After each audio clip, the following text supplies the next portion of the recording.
أعوذ بالله من الشيطان الرجيم.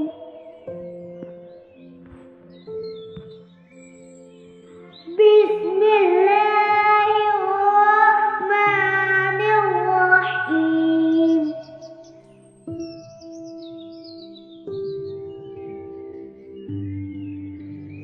ألم تر كيف فعل ربك بأصحاب الفيل؟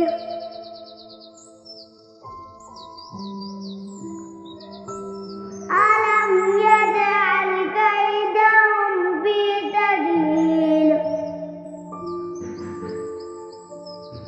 وأرسل عليهم طيرا أبابيل ترميهم بحجارة من سجيل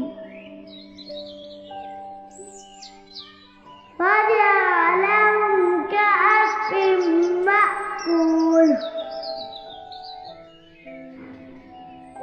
صدق الله.